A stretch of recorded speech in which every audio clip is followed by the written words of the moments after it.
The man lit the explosive on the arrow and then abruptly released the bowstring. It flew straight and landed right inside the enemy's blockhouse. This sudden foreign object, before they could react, a loud bang echoed from inside the blockhouse. Red smoke instantly enveloped the entire interior, leaving the enemy soldiers gasping for breath. Some even had their eyes burning so badly that tears streamed down their faces. But the man didn't give them a moment to catch their breath. He took out his carefully prepared chili bombs again, loaded them into the bow.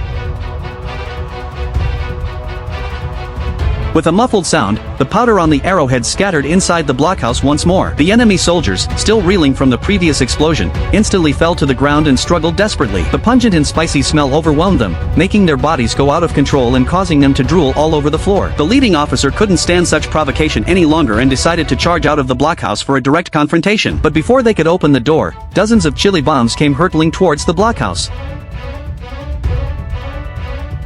The enemy soldiers immediately rushed out in a panic. In their haste to get some fresh air, even the captain was knocked to the ground by his own men. But they never expected that the man had already anticipated they would rush out of the blockhouse, so he and his men had been waiting at the door in advance. As soon as the enemy soldiers came out, they immediately raised their submachine guns and fired wildly at them. Having just gone through a spicy ordeal, the enemy soldiers were in no condition to fight back. In the blink of an eye, dozens of enemy soldiers were easily wiped out. To prevent the enemy from sending more troops to garrison there, the two men then lit the explosive packs and completely destroyed the entire blockhouse. But taking out just one blockhouse was far from enough for the man, so he shifted his target to the enemy's blockhouse on the southwest side. Considering that the enemy had learned from the previous experience and must have taken sufficient defensive measures, he had to come up with a new plan to deal with them. So that evening, the man went to a fellow villager's house to seek help. However, to everyone's surprise, the man actually wanted to borrow something, and that something turned out to be hair. When the young girl heard that he wanted to use hair to deal with the enemy, she didn't ask any questions. She went to the table, picked up the scissors, and cut off the hair she had grown for over 10 years. But what did hair have to do with taking down the enemy's blockhouse? What do you think the hair was for?